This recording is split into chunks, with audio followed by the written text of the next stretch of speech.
Bismillahirrahmanirrahim.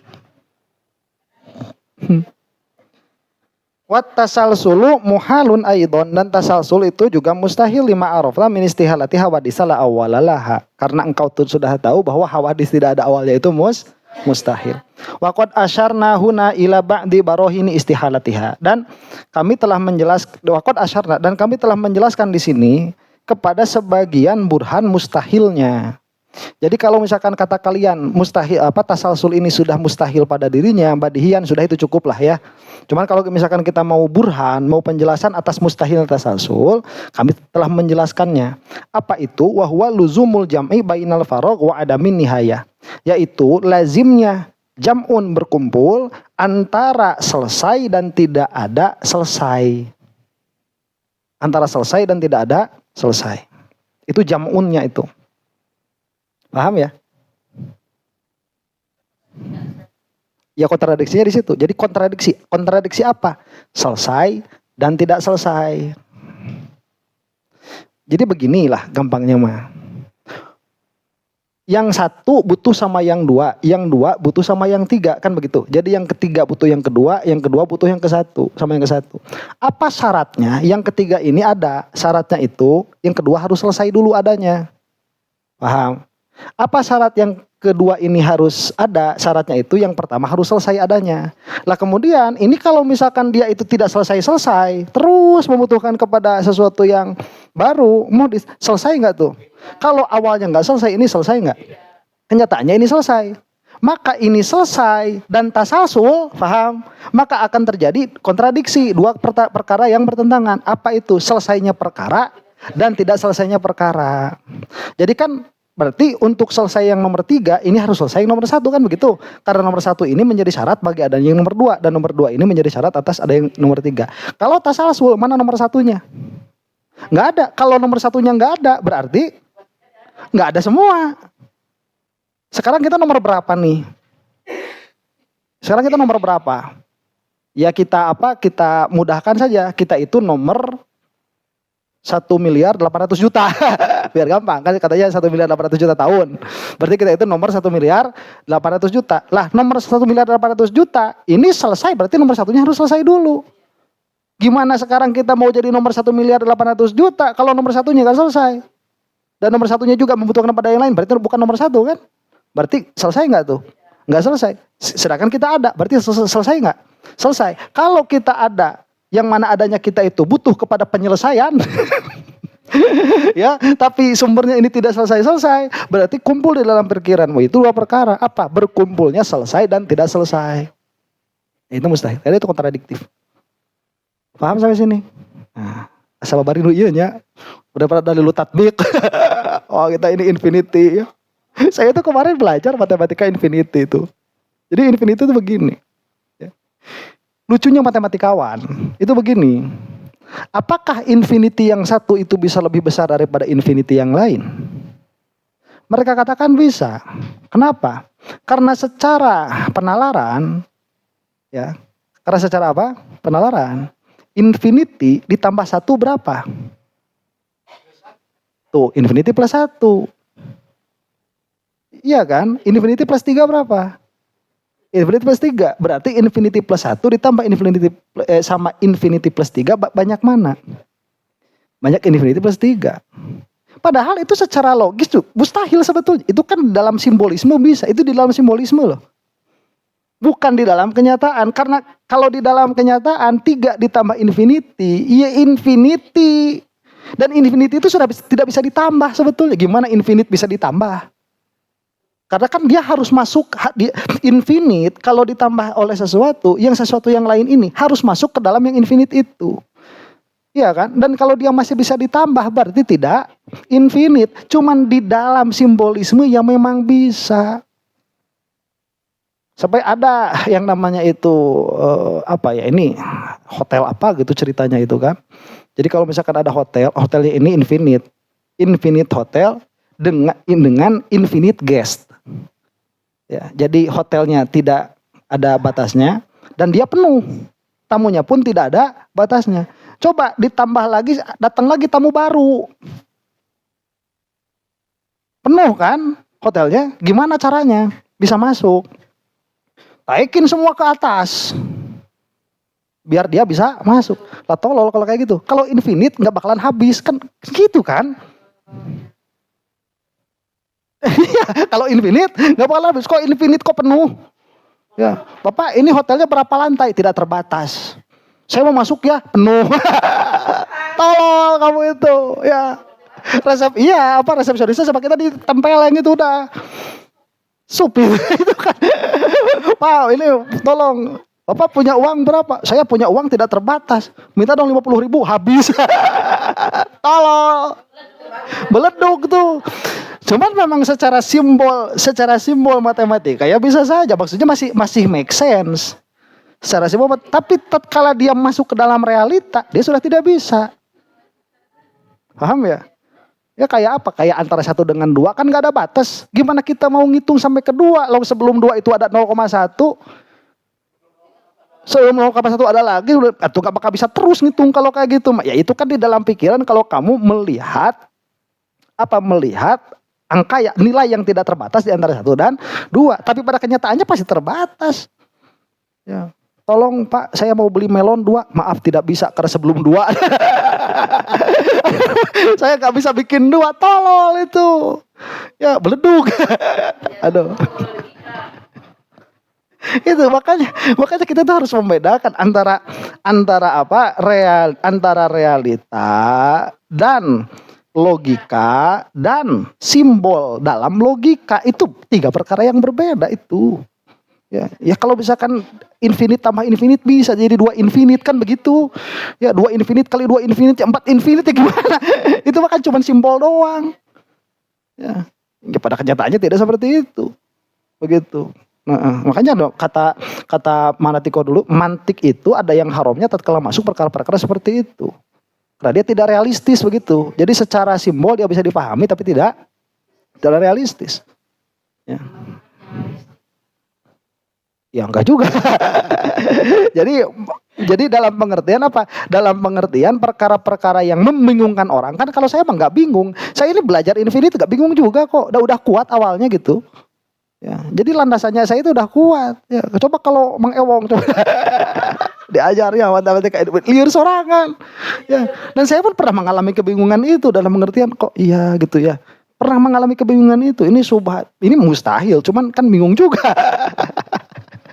Itu pernah ada yang diantaranya pernah ada kebingungan itu diantaranya apa? Kalau misalkan ada 2 universe Tuhan ini menciptakan ini Tuhan ini menciptakan, kan pernah bingung juga kan? Kumaha gitu. Kalau kita nggak tahu mustahilnya kidam ada 2 itu, karena di sini bakal ada yang mungkin, di sini ada yang mungkin, maka butuh mukhasis nggak bakal bisa kejawab. Ya, makanya ininya harus apa? Harus kuat dulu, begitu. Dasarnya harus kuat. Kalau enggak mah nanti ngomong sama si BPS kamu jadi fisikawan. Kita bawakeun. Kalau sampai segini, wadzalika tanaqudun la yuqalu. Nah, habisnya perkara ya. Dan tidak habisnya perkara itu tanakud. Jadi kalau kalian belajar berpikir nanti harus tahu qodiyah kuliahnya. Qodiyah kuliahnya itu at-tanakudu muhalun. Kontradiksi itu mustahil. Nah, di dalam tasalsul kontradiksi apa yang terjadi? Habisnya perkara dan tidak habisnya perkara, begitu. Paham? Kalau di dalam daur apa yang terjadi? Tanakut juga kan? Apa? Ya itu belum tanakut sebetulnya. Wujud wal adam, berkumpulnya wujud wal adam pada sesuatu itu. Paham? Nah itu. Jadi ada qodiyah kuliahnya, kemudian ada juz'inya. Idh faragul adadi yastalzimu intiha torofaihi. Karena, kenapa? Nah ini. Maksudnya kenapa itu la yuqal? Karena selesainya adad, selesainya bilangan, dia melazimkan kepada berhentinya 2 ujung dari bilangan itu. Paham nggak? Kita mau ngitung sampai berapa? Sampai 10. Berarti 1 harus selesai, 10 pun harus selesai. Kan kita sekarang pada realita yang ini, ya salah siapa? Nggak ada nomornya, padahal ada nomornya sebetulnya. Iya kan? Kita ini kan ada nomornya. Jadi sebagai suatu realita, kita ini realita nomor keberapa? Sudah lebih banyak daripada yang kemarin. Dan sudah lebih banyak daripada yang mangkuknya. Apa mangkuknya itu? Mangkokna. Ya daripada kemarin lusa itu udah lebih banyak. Dan realita yang terjadi sekarang ini sudah lebih banyak daripada realita yang 10 tahun yang lalu. Paham? Nah, maka realita yang sekarang kalau ada nomornya itu pasti lebih besar daripada nomor yang 10 tahun yang lalu. Jika kita itu membicarakan realita yang ada saat ini, maka itu pun harus selesai awalnya. Karena jika tidak ada awalnya, ini tidak akan ada. Ya kayak tadi saya ngitung, kalau buat biar gampang kan 3 nih. 1 itu jadi syarat kepada adanya 2 ini jadi syarat kepada adanya 3. Kalau 3 itu terjadi, 1 pasti terjadi kan begitu. Karena 1 ini menjadi syarat kepada adanya 2 dan 2 ini menjadi syarat kepada adanya 3. Berarti kalau sekarang itu 1.800.000.000, berarti kan 500 juta sudah terjadi. Dan satunya pun terjadi. Kalau kita ini 1.800.000.000 dan fix ini 1.800.000.000 berdasarkan pengamatan fisikawan yang mereka itu liur-liur sekali begitu ya. Itu kita kan berarti ada nomornya sekarang tuh. Berarti satunya harus selesai begitu. Satunya selesai di mana? Ya yang nggak bisa kalau kita ngitung sekarang itu. Coba kamu ngitung sampai 10. Mana satunya? Infinite. Gak bisa ada kayak gitu. Yang ketemu dari 10 harus dari awal dulu. 1, 2, 3, 4. Jadi torof awalnya harus selesai, torof akhirnya harus selesai. Torof akhirnya itu yang kita ada sekarang ini. Torof awalnya Allah Subhanahu wa ta'ala. Ini sebelum wahdaniyat fil af'al. Paham? Kalau sudah wahdaniyat fil af'al mah in every instant sudah begitu. Ya, in every instant. Wadzalika tanaqudul ayqulu id faragul adadi yastalzimu intiha tarafai wa adamun nihayati naqidul farag, dan tidak adanya permulaan ini nakid bagi selesai. Ya. Hitung 10, mana awalnya? 1 kan? Jangan. Jangan mana awalnya, tidak ada awalnya. Gimana bisa ngitung sampai 10 kalau kamu itu enggak ada awalnya? Gimana sih? Ya 10-nya harus selesai, 1-nya harus selesai. Fala yajtami'an, maka ini tidak akan berkumpul farog dan tidak farog. Faqauli awid dauru marfu'un bil atfi ala tasalsul au awli tanwi'. Sudah itu namanya hadza ma yata'allaqu bil qidam. Inilah pembahasan tentang qidam pada kitab ini. Selesai. Pembahasan tentang qidam. Ada pertanyaan? Qidam.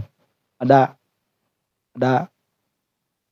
yang di belakang ada pertanyaan. Aduh, ayo pertanyaan saya. Andai orang terasa sekedap dehnya al kalamu alal bako lebar, kamera geus rolling. Saya ke 15 menit lebar ya. Tambah di terakhir. Al kalamu alal bako. Sekarang perkataan tentang bako. Jadi objeknya kita sekarang siapa? Yang kita bahas. Muhdis ya, muhdisul alam ini. Berarti sudah kita ketahui apanya? Adanya, kita juga sudah tahu kidamnya. Sekarang kita mau mencari tahu apakah ini akan tiada atau tidak. Itu yang akan kita cari. Yang mana ini adalah sifatul bako. Wa ammal bako, adapun bako. Lihat ya, fisikawan itu kan mereka sibuk melihat ke belakang. Pertanyaannya, apakah mereka melihat ke depan? Sebetulnya mereka juga melihat ke depan sebetulnya. Jadi babari jadi fisikawan masa ukur ki hungkulnya. Cuman begini tugas mereka itu. Alat ukur yang mereka punya yang paling akurat itu cahaya. Jadi coba kalau saya nanya nih, definisikan 1 jam apa? 1 jam. Definisikan 1 jam itu apa? 60 menit kan? 1 jam itu 60 menit. Itu kan definisinya. 60 menit definisikan. 60 detik definisikan. Itu kalau seperti itu terus definisinya itu gak bakalan selesai. Paham? Ini gak bakalan selesai. Karena second setelah second itu adalah millisecond. Setelah millisecond itu nanti ada nanonya nanti itu. Ya, nanonya nanti itu jauh. Nano jauh. Kalau nano dekat ada di warung. Nah itu second itu seperti itu. Ya ada apanya, ada hitungannya. Nah, sekarang begini, kalau kamu punya jam yang menunjukkan 1 detik, dan teman kamu punya jam yang menunjukkan 1 detik, tapi 1 detiknya teman kamu itu beda sama 1 detiknya punya kamu, mana yang benar?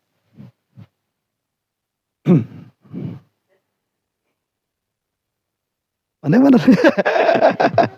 Kemarin ya saya ngobrol sama Pak Haji Wawan tuh, sama Pak Haji Wawan. Di mana di Darajat itu ada katup yang harus ditutup. Penutupan katup itu tidak boleh telat, boleh telatnya itu dia cuma 0,7 detik dari waktu yang ditentukan. Jadi kalau misalkan kapan katup ini harus ditutup, katup ini harus ditutup jam 12 pas. Nah, jam 12 pas itu dia punya margin telat cuma 0,7 detik. Lebih dari itu nungguin tahun depan ditutupnya itu. Dipakai tuh. Ya, dipakai di lapangan itu dipakai. Pertanyaannya begini. Kalau kamu punya 2 jam, yang mana yang 1 detiknya punya kamu itu beda sama 1 detiknya punya teman kamu, yang benar yang mana? Nggak tahu kan? Hah? Karena nggak ada patokan. Makanya patokannya itu cahaya sebetulnya itu. Meter, ya detik. Itu patokannya apa? Cahaya. Jadi yang pertama itu kalau nggak salah meter dulu. Nantilah cari sendiri. Saya takut salah. Ini soalnya direkam. Ya direkam nih. Jadi si cahaya itu nanti dihitung dalam jarak sekian. Nah inilah yang menjadi patokan apa? Meter. Ya, dan nanti patokannya apa meter dulu. Jadi apakah yang mau dihitung itu patokan waktu dulu atau yang dihitung itu patokan jarak dulu? Ya, saya nggak tahu detailnya begitu. Nanti dilihat sendiri. Nah, pada akhirnya karena si cahaya mah konstan. Iya, merambatnya konstan. Berapa? 300.000 km per detik. Ya, itu konstan tuh kecepatannya itu. Makanya itulah yang bisa dipakai patokan untuk hitungan. Kalau kilo, coba sekarang gini, kamu punya 1 kilo, teman kamu punya 1 kilo. Terus tatkala ditimbang beda. Mana yang benar? Iya. Nah itu mah ada, makanya ada satuan internasional itu mah ada labnya. Ada labnya. Lab ini sebagai kesepakatan kalau ada yang beda ditimbang dengan yang ini, mana yang lebih dekat, pas ditimbang, oh ternyata yang ini benar, yang kamu salah. Dikir orang mah. Itu ada tuh. Jadi 1 kilo yang paling bener 1 kilo itu ada. Nah, ada patokannya itu. Nah, ngobrol kenaon tadi teh fisikawan. Jadi si fisikawan begini. Mereka mah karena mereka itu tukang ukur dan alat ukur yang paling presisi untuk mereka itu apa? Cahaya. Jadi mereka pun melihat kejadian ke belakang itu dengan patokan cahaya. Dan melihat ke depan pun dengan patokan cahaya. Makanya jarak dari sini ke matahari sekian tahun cahaya. Dari sini ke Alpha Centauri sekian tahun cahaya. Nanti misalkan si ini bergerak pergerakannya itu sekian tahun cahaya sekian ratus kilometer per second. Ya, itu kan ada kecepatannya. Nah, karena itu alat ukur yang mereka hitung. Jadi mereka itu menghitung awalnya alam itu dengan kecepatan cahaya itu. Jadi kalau dimundurin, nah Big Bang tuh, ya kan, dihitung juga sama mereka itu. Kalau dimundurin, ini pernah menyatu. Karena ini sekarang mengembang, berarti dia pernah menyatu. Nah menyatunya ini kimia yang masuk nanti, karena dia terlalu dense, terlalu padat, dia meledak. Wah, fase pertama gas, fase kedua itu kan cahaya terus tuh evolusinya. Nah sekarang kita ada pada titik ini, titik equilibrium. Nah nanti setelah ini kita akan bagaimana? Diprediksi juga sama mereka. Jadi 3 miliar tahun yang akan datang matahari akan padam. Gitu. Ya ini akan begini. Nanti apa yang terjadi? Yang terjadi itu akan big crunch. Akan big crunch. Jadi bakal kehilangan keseimbangan kan? Kalau kehilangan keseimbangan kan kacau lagi tuh. Lah kacau lagi, bersatu lagi nanti. Meledak lagi. Ada. Terus ada yang bilang nanti singularity. Banyak teori. Ya. Karena dari kecepatan yang mereka prediksi itu nanti kadang-kadang ada kesalahan di dalam menghitung. Oh ternyata kalau ininya seperti ini, jarak antara ini sama ini bakal ada supernova. bakal ada apa namanya black hole. Apa black hole? Black hole tanu hidung. Itu ya black hole, bakal ada black hole. Dan mereka Pak ngomongin miliar-miliar tahun cahaya. Nabi itu datang bukan dengan ukuran itu, dengan ilmu langsung dari Tuhan. Paham? Jadi Nabi mah nggak ngomongin, atuh gimana? Nabi mau gitu mah aku saja jadi Nabi. Udah jadi fisikawan. Ya. Iya tuh gitu. Makanya Nabi mah ngobrolin gitu. Nih, sangkaan kamu mau gimana pun yang akan terjadi, kamu mati ditanya munkar nakir. Sangkaan kamu mau bagaimanapun tentang alam ini, kamu setelah mati itu akan ada kehidupan yang baru. Kalau kata kamu itu singularity, yang terjadi tidak akan itu. Tak percaya, rasakan itu kesorangan. Gitu, rasain aja sendiri. Kalau nggak percaya tuh, ya udah salahnya kamu sendiri. Nggak percaya sama Nabi. Nabi ini bawa informasi dari Tuhan. Sekarang begini, mungkinkah alam ini dimulai dari Big Bang? Mungkin. Ya kalau sama Allah di Big Bangin mungkin, itu asalnya mungkin. Tapi mungkinkah alam ini dari awal sudah diberi keseimbangan oleh Allah? Bisa. Karena kamu ngukur seperti itu, ya belum tentu juga. Kenyataannya seperti itu. Paham? Iya kan? Itu kan perkiraan kamu. Lah kenyataannya kan belum tentu. Kan orang itu mereka anehnya seperti ini, orang fisikawan itu. Kira-kiranya begini ya. Fisikawan itu duduk di pom bensin. Pom bensin. Terus dia itu ngukur kecepatan mobil. Dia bilang, mobil ini 60 km per jam. Berarti 10 jam yang lalu dia itu ada di Jogja. Kan tolong. Apakah kenyataannya pasti seperti itu? Belum tentu, karena bisa jadi dia itu kan keluar cuma ke Indomaret. 10 jam yang lalu dia diam di garasi. Itu kan cuma perkiraan dia saja. Dia melihat nih ini alam ini dia menyebar ke sana, menyebar ke sini, membesar begitu ada jarak, terus dia dikira-kirakan 3 miliar tahun yang lalu dia dance. Apakah pasti begitu? Belum tentu. Jadi mereka itu katanya empiris. Lah sama aja kesimpulannya kesimpulan rasio juga kok. Yang mana itu kesimpulan rasio yang tidak pasti. Kalau kita mah yang nggak tahu. Cuman kalau lihat riwayat pada visitati ayamin. Pada 6 hari kan begitu. Ya Allah menciptakan langit. Aras dulu kan. Air tadinya begitu. Naik ke atas tuh jadi langit. Di bawah jadi bumi. Terus sama Allah itu dikasih gunung-gunung. Terus dikasih ada lautnya, dikasih nun kan, ada itu bukan saudaranya Pak Dani. Ada nun. Ikan nun di situ, terus ada dikasih sapi-sapi, kan itu yang kita terima sebagai riwayat ya. Cuman kan riwayatnya ahad. Ya nggak percaya juga apa-apa ya riwayat ahad begitu. Mau percaya sama fisikawan pun itu nggak merusak keimanan. Cuman kalau kamu udah bilang ini nanti ini Big Bang dari Big Crunch dari Coco Crunch, itu mah udah keterlaluan begitu. Ya, nah makanya objek ke depan kita bagi alam tidak ada di dalam ilmu kalam.